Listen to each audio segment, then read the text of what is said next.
What if I told you a truck company faked a driving demo by literally rolling their truck downhill and raised billions doing it?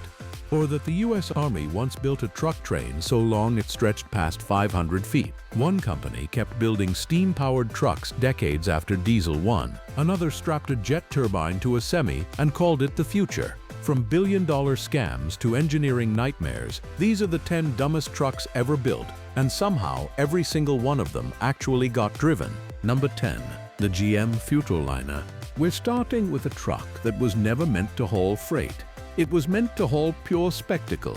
The GM Futurliner was designed by the legendary Harley Earl for General Motors' Parade of Progress, a traveling exhibition that toured across America showcasing futuristic technology. 12 of these massive machines were built, and they were unlike anything the public had ever seen on the road. The Futurliner stood over 11 feet tall, stretched 33 feet in length, and weighed roughly 12 tons. The driver sat in a raised cockpit accessed by stairs, and the entire midsection of the vehicle opened up on hydraulic panels to reveal exhibition displays inside. It looked like something from a science fiction movie, which was exactly the point. But as an actual truck, the Futurliner was absurd. It was powered by a modest GMC inline-six engine that was wildly underpowered for a 12-ton vehicle. Top speed was limited, acceleration was glacial, and fuel economy didn't exist in this truck's vocabulary. The turning radius was enormous, and the sheer height and width made navigating anything other than wide-open highways a serious challenge. General Motors used the Futurliners for 2 touring runs, first from 1940 to 1941, before World War II interrupted, and then again from 1953 to 1956. After that, the Futurliners were retired and scattered. Some were abandoned, some fell into disrepair, and a few were preserved by collectors. Of the original 12, roughly 9 are believed to survive today. One fully restored Futurliner sold at the Barrett-Jackson auction in Scottsdale, Arizona in January 2006 for a staggering $4.32 million, making it one of the most expensive vehicles ever sold at auction at the time. That's an incredible sum for a vehicle that could barely function as a truck, but it proves that sometimes being spectacularly impractical is its own kind of value. Number 9. The Belaz 75710. The Belaz 75710 is technically the largest dump truck on the planet. Built by the Belarusian manufacturer Belaz, this thing makes every other vehicle on this list look like a toy car. The 75710 has a payload capacity of 450 metric tons. That's nearly 1 million pounds of cargo in a single load. It's powered by 2 MTU 16-cylinder diesel engines, producing approximately 2,300 horsepower each, for a combined output of roughly 4,600 horsepower. It weighs about 360 metric tons empty and over 800 metric tons when fully loaded. So why is it on this list? Because operating this truck is an exercise in financial pain. Under full load, the Belaz 75710 consumes approximately 1,300 liters of diesel per hour. That translates to roughly 340 gallons of fuel burned every 60 minutes. Let that number sink in. While you sit through a 1-hour lunch break, this truck has drained the equivalent of nearly 7 full bathtubs of diesel. The tires alone are a budget nightmare. Each tire on the 75710 costs tens of thousands of dollars, and the truck rides on 8 of them. When one blows, and they do blow, replacing it is a logistical operation in itself. Only a handful of Belaz 75710 units have been produced since its debut in 2013, and they operate exclusively in large-scale mining operations where hauling 450-ton loads makes economic sense. For anyone else, this truck is the most spectacularly impractical vehicle ever built.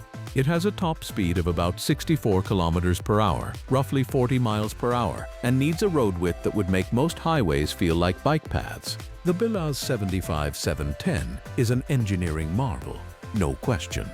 But it's also a rolling monument to excess that makes you wonder whether biggest always means best. Number 8. The Sentinel steam trucks. Here's a question for you. If diesel engines had already proven themselves as the superior choice for commercial vehicles by the 1930s, why would any company keep building steam-powered trucks into the late 1950s?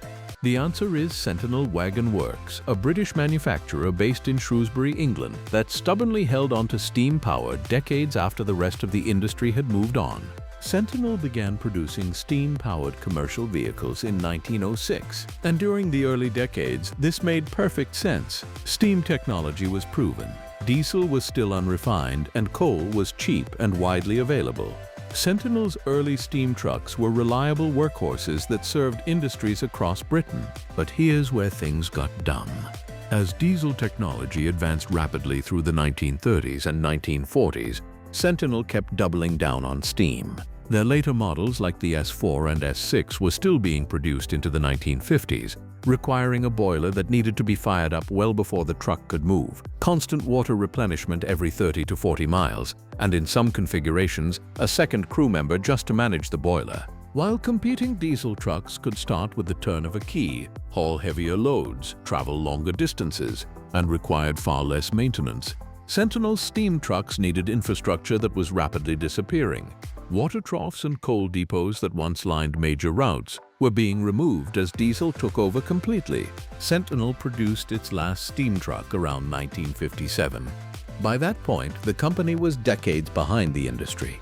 The brand eventually folded, leaving behind a legacy of beautiful engineering trapped in the wrong century. Sentinel steam trucks are beloved by preservationists today, but as a commercial decision, staying with steam into the jet age was one of the most stubborn mistakes in trucking history. Number 7. The Commer TS3 Knocker. The Commer TS3, built by the Rootes Group in Britain, is one of the most unusual trucks ever to enter mass production, and it earned its infamous nickname for one simple reason. It was deafeningly, obnoxiously, unforgettably loud. The heart of the TS3 was its Tilling-Stevens 3-cylinder opposed piston 2-stroke diesel engine. Instead of using a conventional engine layout, the TS3's engine had 6 pistons arranged in only 3 cylinders, 2 pistons per cylinder, moving toward and away from each other. This design eliminated the need for a cylinder head entirely. The opposed piston layout gave the TS3 a remarkable power-to-weight ratio for its era, producing about 105 horsepower initially, and later up to 130 horsepower with the improved TS3A variant. For a medium-duty truck in the 1950s and 1960s, this was competitive and genuinely impressive. But the noise was something else entirely. The 2-stroke opposed piston design produced a relentless hammering knocking sound that could be heard from blocks away. Drivers who spent their careers behind the wheel of a TS3 reported hearing damage. Residents along regular delivery routes knew exactly when the Commer was coming and dreaded it. The engine was also complex to maintain. The opposed piston design required specialized knowledge that many mechanics simply didn't have. Parts were unique to the TS3, and repairs were more expensive and time-consuming than comparable diesel trucks from competitors like Leyland, Bedford, and ERF. Despite all of this, Commer sold thousands of TS3 trucks across Britain and beyond. They were genuinely capable machines. Loud, complicated, but capable. The TS3 remained in production until about 1968, when Chrysler's takeover of the Rootes Group led to conventional diesel engines replacing the opposed piston unit. The Knocker faded from the roads, but its reputation as the loudest truck in British history has never been challenged. Number 6. The Chevrolet Turbo Titan III. In the mid-1960s, General Motors looked at the future of trucking and decided that diesel engines were about to become obsolete. Their replacement? Gas turbine engines, the same technology that powered jet aircraft. The result was the Chevrolet Turbo Titan III, a concept semi-truck that looked like it belonged on Mars. The Turbo Titan III was unveiled at auto shows in 1966, featuring a GT309 gas turbine engine that produced around 280 horsepower. The cab design was wildly futuristic, with a wide, low-slung body, a massive wraparound windshield, and a cockpit-style interior that owed more to aerospace design than to anything from the trucking industry. On paper, gas turbines had some genuine advantages. They were lighter than equivalent diesel engines, produced smooth, vibration-free power, and could theoretically run on a variety of fuels. GM positioned the Turbo Titan III as a glimpse of tomorrow's highways, but the problems were massive. Gas turbine engines are inherently fuel-hungry, far thirstier than diesel engines at the partial loads and variable speeds that define real-world trucking. The fuel economy of the Turbo Titan III was atrocious compared to conventional trucks. Turbine engines also have poor throttle response at low speeds, making them unsuitable for the stop-and-go driving that many trucking routes require. Number 5. The Ford Big Red Gas Turbine Truck. If GM's Turbo Titan III was a cautious experiment with turbine power, Ford's Big Red was a full-throttle sprint into insanity. Built in 1964, Big Red was Ford's gas turbine concept semi-truck, and it was anything but subtle. Big Red was powered by a Ford 705 gas turbine engine, producing an impressive 600 horsepower, more than double the output of GM's later Turbo Titan III. The truck itself was enormous, designed to pull 2 full-size trailers as part of a tandem configuration. The cab was a luxurious affair by 1960s trucking standards, featuring sleeping quarters, a small kitchen area, and more creature comforts than most truck drivers had ever experienced. Ford designed Big Red to demonstrate that the future of long-haul trucking was turbine-powered. The idea was that a single driver could cover massive distances in comfort, while the turbine engine provided smooth, reliable power, mile after mile. The reality was somewhat different. The 600 horsepower gas turbine consumed fuel at a rate that made the project economically unviable. While diesel trucks of the era might manage 4 to 6 miles per gallon on a long haul. Number 4. The Terex Titan 3319. In 1974, the Terex division of General Motors built the largest truck in the world. They called it the Terex Titan 3319, and it was a monster in every sense of the word. Only one was ever built, and considering what happened with it, that might have been one too many. The Terex Titan was a haul truck designed for open-pit mining operations. It had a rated payload capacity of 350 short tons and was powered by a 16-cylinder locomotive diesel engine. Yes, an engine originally designed for railway locomotives, producing around 3,300 horsepower. The truck stood over 20 feet tall, stretched nearly 66 feet in length, and weighed approximately 260 tons empty. The Titan was delivered to Kaiser Steel's Eagle Mountain mine in California, and later to a coal mine in Sparwood, British Columbia, Canada. And almost immediately, the problems began. The sheer scale of the Titan made maintenance an absolute nightmare.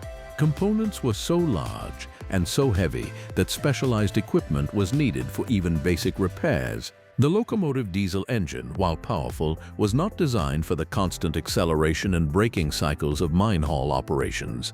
Downtime was frequent, repair costs were enormous, and the Titan spent more time being fixed than it spent hauling material. The electrical drive system, which converted diesel power into electric drive for the massive rear wheels, was also problematic. Heat management in the electrical components proved challenging at the scale the Titan demanded, leading to reliability issues that plagued the truck throughout its operational life. The Terex Titan was eventually retired and placed on permanent display in Sparwood, British Columbia, where it remains today as a tourist attraction. A plaque commemorates its status as the world's largest truck at the time of its construction.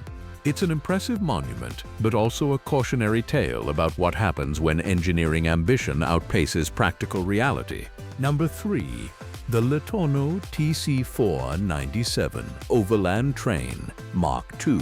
If the Terex Titan was too small for your tastes, the U.S. Army has something for you.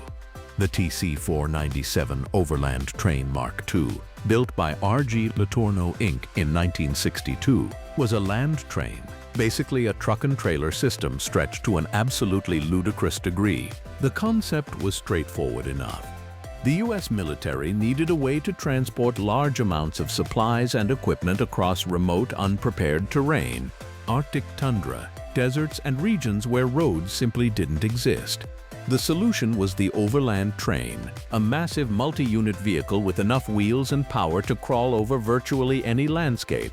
The TC497 consisted of a control car at the front, multiple cargo trailers, and a generating car housing a Solar Saturn gas turbine engine, producing about 600 horsepower. This turbine generated electricity that was distributed to hub-mounted electric motors on many of the vehicle's wheels.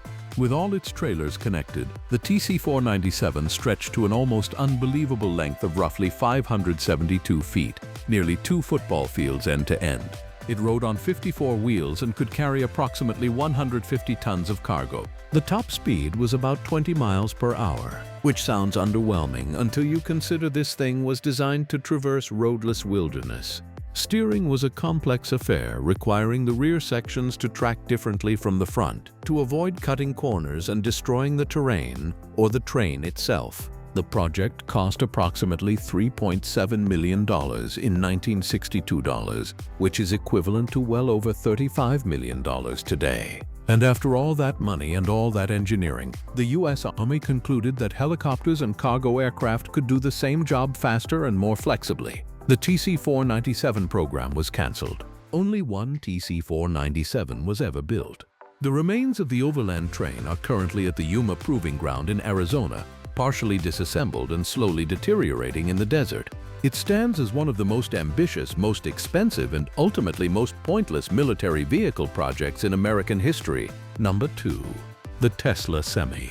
The Tesla Semi was supposed to change the trucking industry forever. When Elon Musk unveiled it on November 16, 2017, the promises were extraordinary. A fully electric Class 8 semi-truck with a range of 500 miles on a single charge, a 0 to 60 time of 5 seconds without a trailer, faster than most sports cars. Operating costs that would be so low they'd make diesel look like financial suicide. Musk promised production would begin in 2019. That didn't happen. Then it was pushed to 2020. That didn't happen either. Then 2021. Then 2022. Each year brought new delays, new excuses, and new promises that production was just around the corner. Tesla finally delivered its first semi-trucks to PepsiCo on December 1, 2022, more than 5 years after the original announcement. But delivered is a generous term. Only a handful of units were handed over in what was essentially a ceremonial event. Large-scale mass production remained elusive. The fundamental challenge with the Tesla Semi has always been battery technology. An electric semi-truck capable of hauling 80,000 pounds of gross vehicle weight over 500 miles requires an enormous battery pack. Estimates suggest the Semi's battery weighs somewhere around 10,000 pounds or more, which cuts directly into the payload capacity. The one thing that matters most to trucking companies, charging infrastructure, is another massive problem. The Tesla Semi requires megacharger stations capable of delivering energy fast enough to make commercial stops practical. As of the mid-2020s, the megacharger network remains extremely limited. The Tesla Semi is not a scam. It's a real vehicle that has been driven on real roads. But the gap between what was promised in 2017 and what has actually been delivered makes it one of the most overpromised, under-delivered trucks in modern history. The trucking industry is still waiting for the revolution Tesla announced nearly a decade ago. Number 1. The Nikola One. And here it is, the single dumbest truck story in the history of the entire industry. The Nikola One wasn't just a bad truck. It was a fraud that fooled investors, partners, and the public to the tune of billions of dollars. Nikola Corporation was founded by Trevor Milton, who positioned the company as the Tesla of semi-trucks, but with a twist. Instead of batteries, Nikola would use hydrogen fuel cell technology. Clean, powerful, and revolutionary. The Nikola One was unveiled in December 2016 at a splashy event in Salt Lake City, where Milton showcased a sleek, futuristic semi-truck that he claimed would produce over 1,000 horsepower, offer a range of 800 to 1,200 miles on hydrogen, and completely transform long-haul trucking. Investors poured money in. Nikola went public in June 2020 through a SPAC merger, and at its peak, the company's market capitalization briefly exceeded $30 billion more than Ford's at the time. General Motors announced a partnership with Nikola worth $2 billion. Everything seemed to be moving at lightning speed. Then, in September 2020, Hindenburg Research, a short-selling firm specializing in forensic financial analysis, published a devastating report. The report alleged that Nikola was an intricate fraud built on dozens of lies by its founder. The most damning revelation involved a promotional video titled Nikola One in Motion, which appeared to show the Nikola One driving under its own power on a highway. Hindenburg's investigation concluded that the truck was not driving at all. It had been towed to the top of a shallow hill and simply rolled downhill while cameras filmed it from angles that concealed the slope.